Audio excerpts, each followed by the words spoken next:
Good news, nobody is beyond God's reach. He can bring anybody into a saving relationship with himself. Absolutely anyone. Even those we never think will accept him. Don't believe me? This video highlights an example of an individual who many would have said would never accept Jesus in a million years. Perhaps you know somebody or have a loved one who has yet to accept Jesus or has even rejected Jesus over and over. Well, don't give up. God can bring even the most unlikely and resistant into a saving relationship with himself, as we'll see from the example in this video. But we have a role to play in this too, which I'll highlight later. The individual highlighted in this video who comes into a saving relationship with God was not just somebody who was resistant to Jesus, but was an opponent of Jesus. That is to say that he actively attempted to squash the gospel and persecuted people who followed it. This is, of course, none other than Saul, who later became the Apostle Paul. Let's take a look at the passage from Acts 9, verses 1 and 2. Meanwhile, Saul was still breathing out murderous threats against the Lord's disciples. He went to the high priest and asked him for letters to the synagogues in Damascus, so that if he found any there who belonged to the way, whether men or women, he might take them as prisoners to Jerusalem. Wow, that's pretty anti-Christian, right? Breathing out murderous threats, persecuting men and even women. Yet let's see what happens in verses 10 through 16. In Damascus there was a disciple named Ananias. The Lord called to him in a vision, "Ananias." "Yes, Lord," he answered.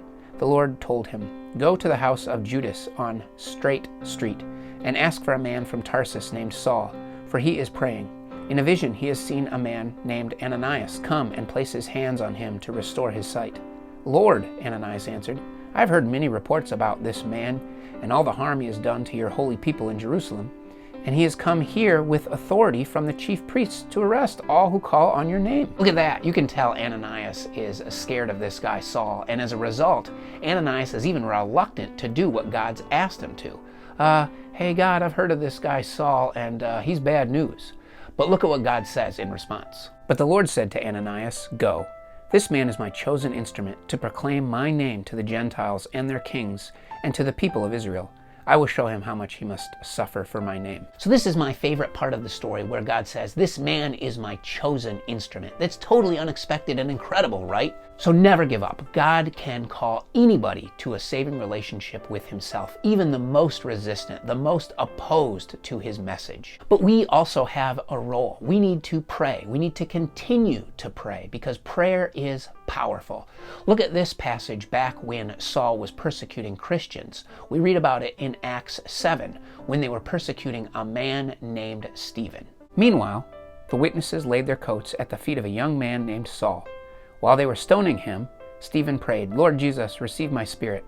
Then he fell on his knees and cried out, "Lord, do not hold this sin against them." When he had said this, he fell asleep. You know what? God answered Stephen's prayer, because Saul will not be held accountable for this sin. As bad as this sin is, Jesus took the punishment. That's incredible. That's the power of prayer, and that's the power of God's grace. I hope you found this video helpful. If you're not already, consider subscribing. Hit the like button, add a comment. Thanks for watching.